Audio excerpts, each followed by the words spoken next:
Ladies and gentlemen, good evening and welcome back to our channel once again. And it is my hope and prayer that the video is going to find you guys in good health. Personally, I am not that fine today.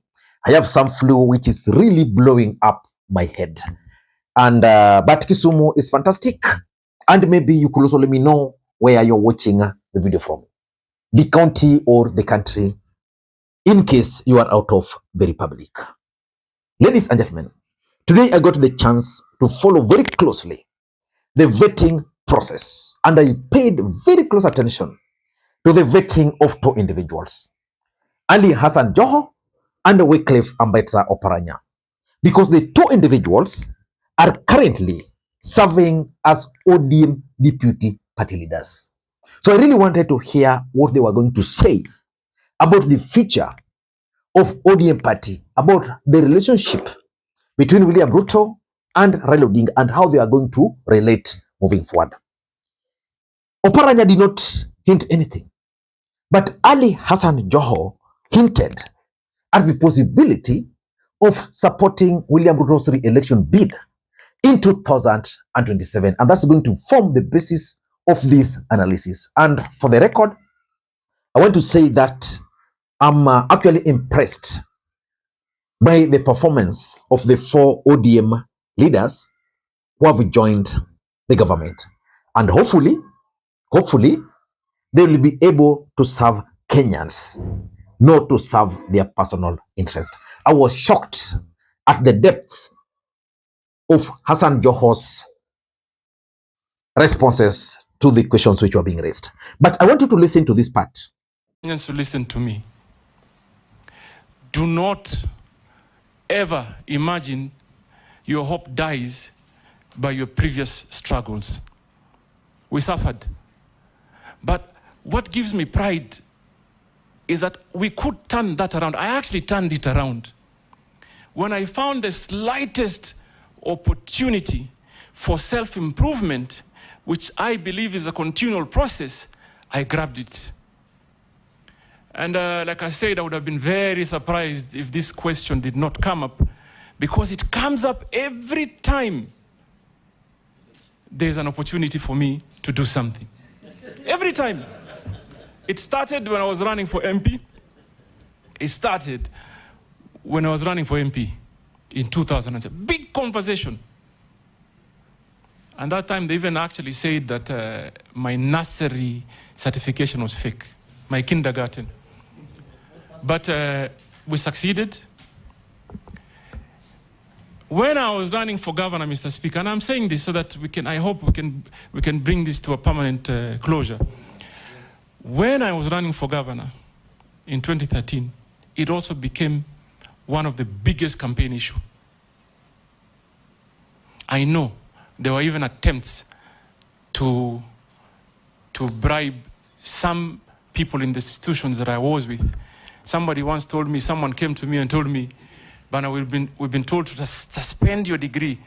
To purport, we're undertaking some investigation, just to not to allow me to meet the required timeline to submit my papers. But we overcame that and moved on. Then, Mr. Speaker, you also will remember, because it is a matter of public knowledge, the administration of President Uhuru Kenyatta, particularly the first term, had quite some issues with me. So again, there were those who felt that they may have an opportunity now to permanently remove me from the political equation by dealing with my education credentials. So, Mr. Speaker, I report before this House, there is no government institution, be it Higher Learning Commission, DCI, EACC, even a judicial process that has not investigated my credentials. And I commit before this House. In fact, they should be looking at this space. Probably if we succeed, if you nominate me, and we do well, the next, if I'm approved, the next vetting, you should see a PhD, Mr. Speaker. I'm telling you, watch this space. If I come back here, if God wills, you approve me, we do some real work, better the lives of the Kenyan people, You'll call me Dr. Hassan Joho the next one, sir.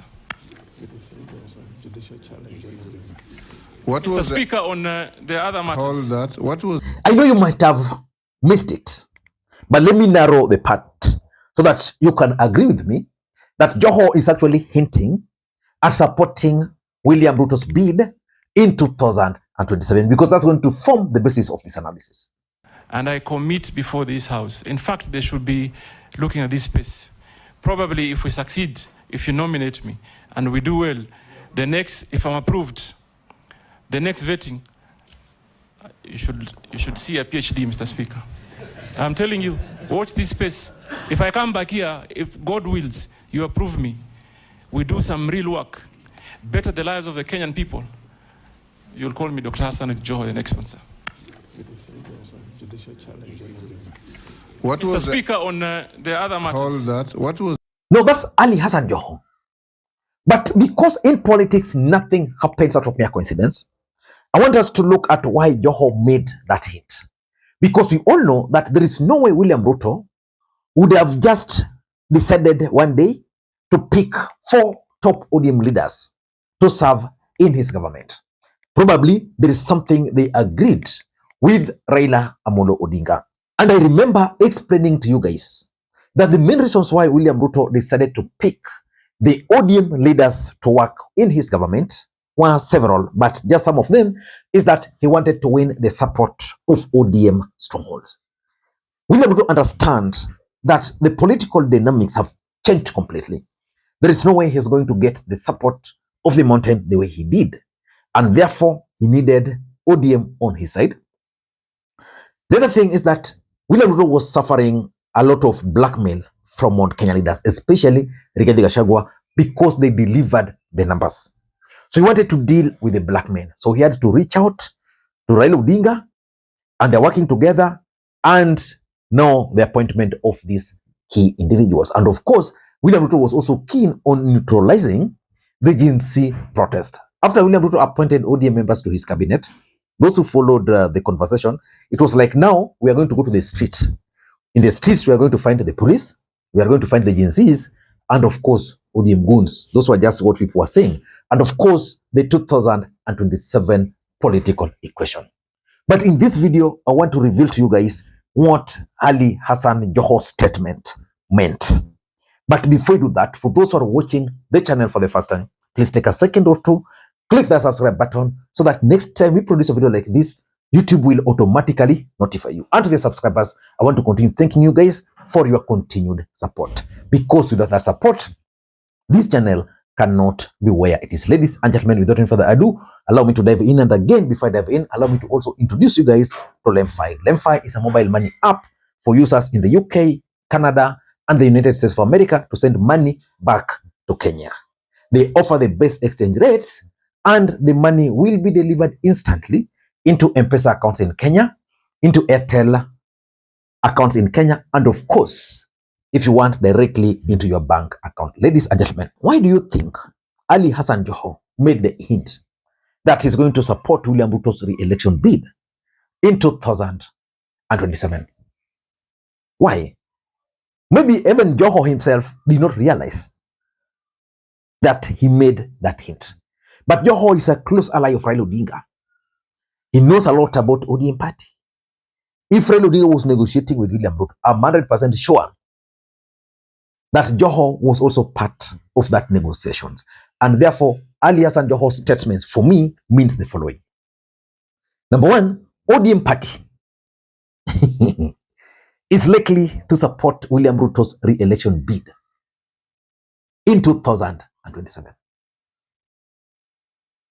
So the question is, will ODM Party sponsor a candidate?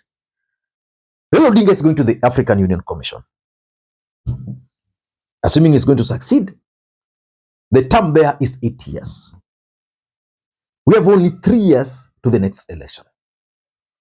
The day Raila Odinga will be sworn in office as the chair of the African Union Commission, he might not come back to contest for the presidency. And that's why even the move to join the government caused huge political storm in Azimio. Because they understand the impact The moment he will take over that role, local politics will be out of equation. And therefore, the moment Raila Odinga will be out of equation, who will he support? Of course, some of us would have wanted him to support Kalonzo Musyoka. But is Kalonzo Musyoka working to win the support of Raila Odinga? If you ask me, Kalonzo Musyoka is also charting his own political path away from Raila Odinga. So for me, the first political objective of Ali Hassan Joho's statement is that ODM party is likely to support William Ruto's re-election bid. That's why he was telling the committee that during the next vetting, if we perform during the next vetting, I'll come back with a PhD. Yeah? So that's number one. Number two, it is also very clear that Ali Hassan Joho is clearly privy to Raila Ruto deal. And that's why he spoke about it without even knowing. So that's a fact. Joho is the ODM deputy party leader. He supports Raila Odinga's move to work with the government. Which means before Raila Odinga made those moves, he was involved. If there were negotiations, he was involved.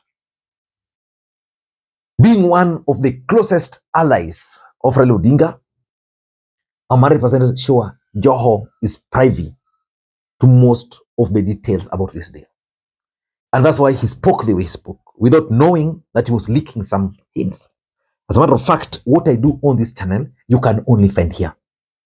That's why I always encourage you guys to subscribe, because most people will just analyze things, but they'll not get the kind of details which I am giving you. And in my next video, I want to talk about Babu Owino. Babu Owino met with Raila Odinga the other day, and you all know that I've been a bit away. And that subject which I really want us to cover, Babu Owino's meeting with Raila Odinga, the inside story, because Babu Owino is a close ally of Joho. Babu Owino is opposed to these guys joining the government. So that video is coming up, but Joho is clearly privy to most of the details about this meeting. Number three, the third thing I'm getting from Joho's statement is that ODM will definitely depart from Azimio. Yeah. So ODM and Azimio, opposite direction. But based on what Joho stated, it is clear that ODM will sponsor candidates in various elective posts. So that's something which is also coming out clearly. And of course, you can also suspect that Joho is also laying the ground for his 2032 presidential bid. Joho wants to become the president of the Republic of Kenya, but not in 2027.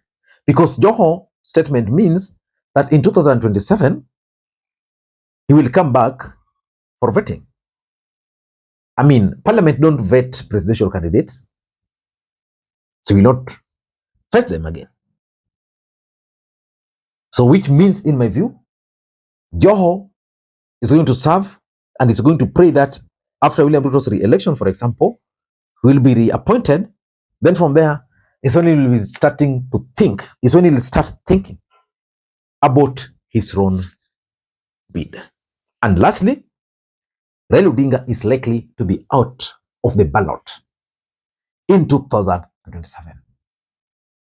That's according to that statement. If you analyze the statement by Joho closely, it means Raila Odinga will be out of the ballot in 2027.